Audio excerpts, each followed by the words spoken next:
This video is brought to you by patreon.com/worsttake. Get access to exclusive live streams and Discord servers, on-screen shoutouts, and early access to some videos when you join now. Help make sure that we can continue to make content like this by supporting the Patreon. Links are in the description down below.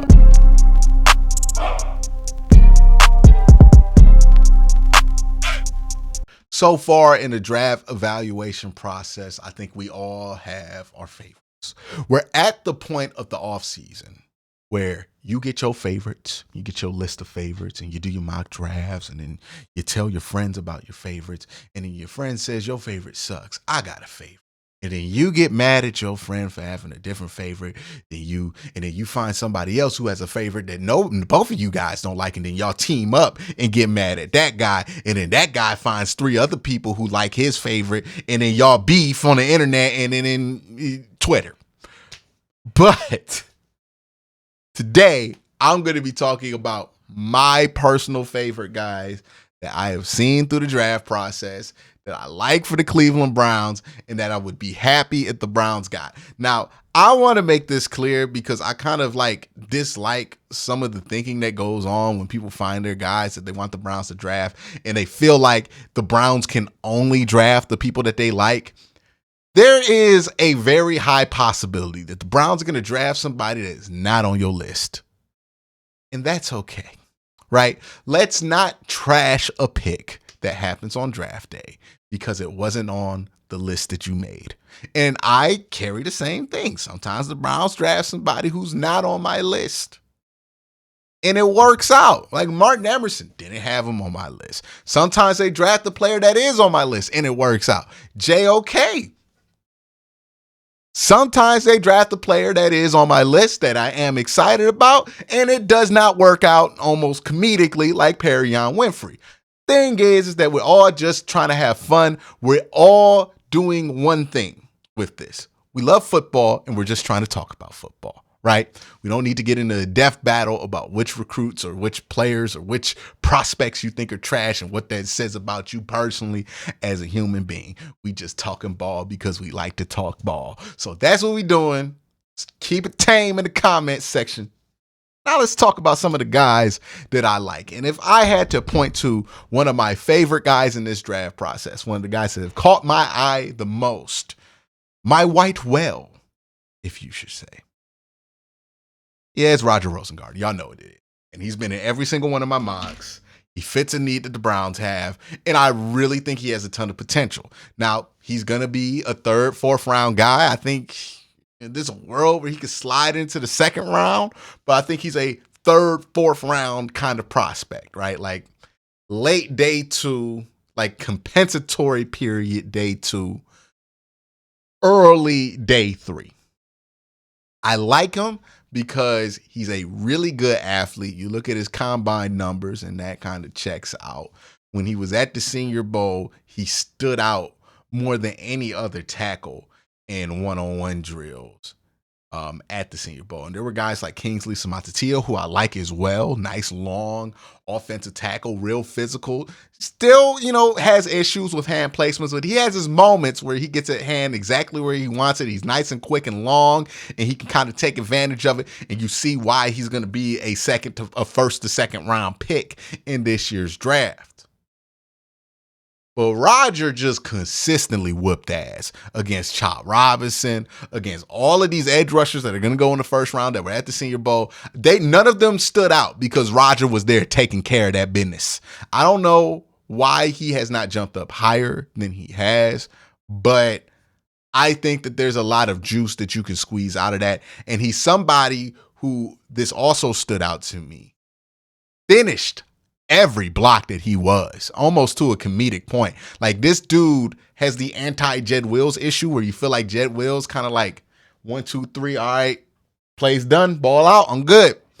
Roger don't got that problem. And I think Roger would be a fit in an offense that has Deshaun Watson, because Deshaun Watson is a similar thing where he does not stop just because he's hit. He can stay on his feet and make a play. And sometimes Jed Wills' habit of letting a play kind of die after 4 or 5 seconds can bite him in the ass there, where that's not going to be something that happens with Roger. Now, Roger played right tackle at Washington. It is to note that Penix was left-handed, so he was a blindside protector technically for not Ray Penix. I'm thinking about AEW for Michael Penix, but he was a right tackle, but he did take snaps at the left side at the Senior Bowl. I thought he looked pretty good there. And I think he's a good enough athlete that he can flip and play both sides and be fine. He has the ideal build of a left tackle. He probably needs to add a couple pounds, but the Browns are in a situation where Jed's going to play that first year anyway, so you have time to get all of that on him. I think he's a real solid prospect for the Cleveland Browns. Kingsley Suamataia is also a really solid prospect, and I kind of already talked about him out of BYU. Really liked him, had some good moments. His handwork is not the greatest, but had some good moments there at the Senior Bowl and throughout his tape in 2023. Xavier Leggett is a wide receiver that I like this year. When you look at Xavier Leggett, and I got to get the shot to the guy, Kyron Samuel. He came onto the channel and he really pointed me in this direction. It made a ton of sense, and now I can't unsee it. He's very similar to like a Dez Bryant, where they told us at South Carolina he was 6'5", 235, and we all bought it because when you watch Xavier Leggett play, it looks like he's 6'5" and he's 230 because he plays like that. Now he's closer to 6'1". He's still a big dude, right? He's built more like A.J. Brown, but he plays like A.J. Green, right? Where he uses his body and he's physical and he likes to get up there and get those 50-50 balls. And I think diversity at the wide receiver position is important when you're talking about style of play. The Browns have route runners galore. They got all the route runners. They got all the route gods. Like if there were badges in Madden, they would have the route tree badge, right? Amari Cooper, route god. Jerry Jeudy, route god coming out of Alabama, right? Elijah Moore, route god. Like they got the footwork guys down pat. David Bell, he was known for his route work at Purdue. They got those guys. They got a bunch of those guys. Now, Cedric Tillman, not a route guy. That's been his problem. But he's like more of a downfield explosive threat that can speed up and maybe get a couple 50-50 balls. And I think you need to add another name to that list. I think Xavier Leggett, he's a more rugged, bigger, and sturdier version of Cedric Tillman. And you're not going to ask those two to kind of do the same thing. Cedric Tillman is going to be more of a downfield option. I feel like Xavier Leggett is somebody you go to when you need a quick sideline catch for like a first down, or when you want to try to bust through a seam of a defense and you want to throw it over middle, but you want somebody who could really go up and grab the ball on the seam.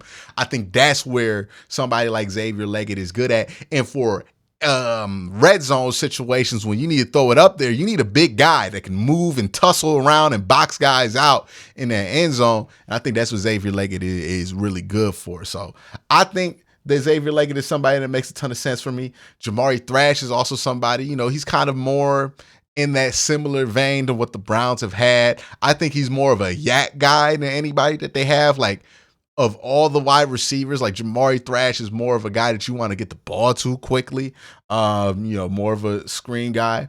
But I like him as well. I thought he had a nice Senior Bowl. Brevin Spann-Ford is somebody that I like. I believe he's out of Minnesota. I can't remember completely at the top of my head.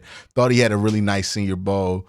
I thought, too, he showed some potential as a pass-catching wide receiver and as a blocker. He sprung out a couple big blocks in Mobile. So, Brevin Spann-Ford, like him, he's probably like a 7th-round prospect. But I think if the Browns snag him up, David Njoku can get his hands on him. Well, not David Njoku, but the coaching staff can get their hands on him, and he can watch David Njoku and see where he can evolve. And I think he can end up being a pretty solid tight end in that kind of an environment. And then Trey Benson, if I had to pick a running back in this class that I like, it's probably going to be him. I think he has all of the tools to be a feature back. I do think he would be a pretty bad secondary back because he's way too patient for what you want a change of pace guy to be to Nick Chubb. But I think if you're trying to fill out whether you need to replace Nick Chubb, that's somebody who could be a potential replacement because he has that extra size and break tackle ability that Jerome Ford just doesn't have. But that is my favorite draft prospects for the Cleveland Browns. Let me know your favorite draft prospects for the Cleveland Browns down in the comment section below. Y'all have a great day. Have an even better night. Peace.